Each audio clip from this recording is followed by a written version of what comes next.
Hello, welcome to Steel City Rings TikTok and Zach Franciscus, our own Zach Franciscus is in Atlanta, walking around at the tailgate for the opening day Steelers Falcons game. Zach, how's the mood out there? Everyone is excited. It doesn't matter if you're a Falcons fan, if you're a Steelers fan. I haven't seen one person today that looks unhappy, and I love that you're feeling the Week One energy. Everyone's undefeated, but it is important to note it feels like I'm standing in Pittsburgh and the Falcons are visiting. Yeah, That's it's legit. it's it's nice of Atlanta to host a neutral site game like this. It really is. But the ridiculous amount of Steeler jerseys that we saw, and it's not just of the tailgating. This started, I want to say, 15, 16 blocks from where we started to get near the stadium. You just saw every Steelers fan everywhere. And I almost feel like the mood has raised. And that's weird to think. Ever since the news about what Russell Wilson came out, I was expecting to see a little bit of a downturn. Some people looking at their phones. No, there's everyone seems to be even more chipper. How do you feel about the Justin Fields is going to start in a Week One situation? Well, I've been listening to a lot of the chatter, and Justin Fields played really well against Atlanta the last two seasons. So I had Cordarrelle Patterson was even talking about when he was with Atlanta last year that Justin Fields came in and put on a show in the dome. So Justin, Mm. Justin Fields is from Atlanta. I think this is a good. Personally, I think he's going to Wally Pip Russell Wilson. I think Russell Wilson missing this game. If Justin Fields goes out and plays not great, but just well and contributes to a victory, I don't know how you go back to Wilson unless it's like a 13-10. It wasn't that great. But I mean, Steelers score, you know, two, three touchdowns, get a couple field goals, have a nice lead. I just can't believe they'd go back to him. Exactly. This is one of those like I think the only situation that we hadn't really discussed during the lead up to this because we always said that oh go into Justin Fields you can't go back to Russell Wilson. This is one of it allows for that sliver of if Justin Fields doesn't play well enough, but something tells me Justin Fields is more ready for this than a lot of people think he is. I really think that he was sitting there and he has the experience that a lot of backups don't get during the preseason. He had the snaps a lot of backups don't get. He has rapport with a couple of these receivers. So I don't really feel like any of the out there any panic right now. So it was kind of unexpected how rapidly it happened. It went from, oh, my calf is tight to I'm not playing.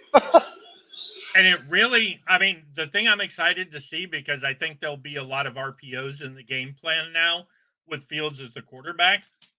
Judon is really good off the edge, and if he overcommits to the run, we could see Fields sneak around the corner and he is lightning fast, and Judon is not going to be able to recover, and he could, we could see a nice big rushing play from Fields. I think we could see some backside throws on the RPO to Pickens, which I think will expose the Atlanta defense. I I mean, I was excited for opening day, but I'm really excited now.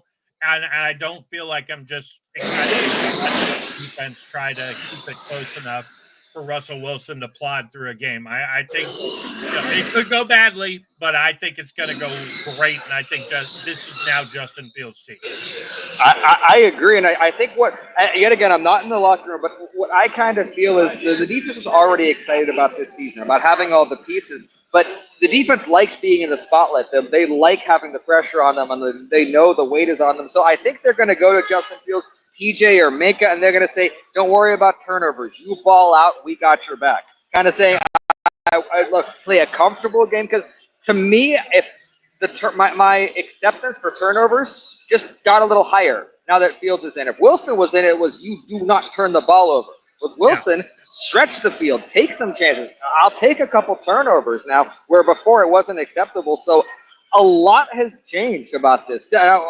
How do you think this affects the running game? Because I know you said RPOs, but do you think this eats a little bit away at Najee and Jalen, or you think that they're still going to get exactly the same amount of focus as they were going to get before? No, I think if anything, it could open it up even more for Najee and Jalen in the RPO game because, you know, last year with Kenny and with Trubisky under Canada, the RPO was a myth. Trubisky could have taken off, but he wasn't. Justin Fields is a different animal. The defense has to stay home and account for him. If they don't, he'll make big plays. But that also means they can't overcommit guys to stopping Najee and Jalen. Whereas I think you could put 9 guys in the box and just focus on Najee and Jalen with Russell Wilson. If they put 9 guys in the box and Fields sneaks out, he's gone because the corner and safety are not going to get him. And I don't remember what was the last time we had a Steeler quarterback where an RPO would be a legitimate threat for him to run. I'm trying to maybe Michael Vick for a little bit. Yeah, but even then they didn't really run the RPO because that wasn't. I mean, the RPO is kind of it's been around, but from the NFL standpoint, it's really only been the last 4 or 5 years. With Lamar Jackson kind of, making that RPO a staple of NFL offenses. Back, with Vic, he would take off and run, but it wasn't necessarily the RPO game. It was the hey, drop back and go game. I like that. Now, how do you think this affects the offensive line? Because when I know there's a drastic difference between protect the guy who can't move a lot and get ready for a guy who's going to move a lot. So do you think does this still affect? Do you want Patano still in? Because if his knee is bothering him at all, in my head, even if it is Dan Moore, we don't want Dan Moore near the field. I don't know if a iffy knee on Patano is going to be good trying to get out there when Fields scrambles and runs around. Well, I think if they're from a Fields perspective, if you're going to run, you're probably going to run away from Patano and towards the power side of the offense. I mean, I personally think it's probably easier for them to hold up in the RPO game. It may show up more in the passing game where he extends plays, and it's a little harder for him to hold the block for 5-6 seconds because of the knee. I think the quick 2-3 second pound and go RPO game, he can hold up. It's the hey, I'm scrambling around for 5, 6, 7 seconds. Then we may see a little more leaky as far as the pass protection. That's true, and I wouldn't put it past Arthur Smith to jump right into it and have some fun. Maybe see an RPO on the first play, a long pass and stretch the field on the next play, then a run on that. Like we're going to see a lot of different things to kind of see how this offense prepares. Because what a defense prepared for this offense. Because what I'm hoping is that the Steelers always kind of expected Fields to start, was hoping Wilson would, but prepared for Fields to start, and the Falcons did the opposite. I'm hoping the Falcons are like, no, look, it's Wilson. They're going to go with Wilson, and a lot of players personally didn't spend as much time on Fields, and that's where the over-pursuit that you're talking about is coming from. Yeah, absolutely. I mean, the game is still going to boil down to the defense. If the defense can hold Atlanta to field goals instead of touchdowns, and the Steelers can be just efficient enough to score maybe 2 touchdowns, 2 field goals. I think we end up, like I predicted, 20-16. With Fields, I mean, it could be a little more high scoring, but I think they'll open it up passing like they would have with Wilson. I think they'll be very smart about getting him on the move and giving him easy throws to build his confidence. I like that. Yeah, I honestly, with either quarterback, I expected a win.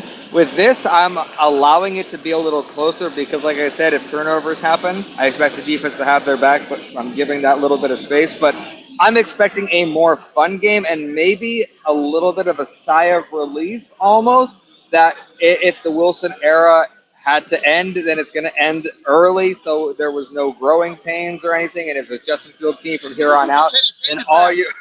But my Uncle Mark is still a huge Kenny Pickett fan. My Uncle Mark is a huge Pitt fan as well.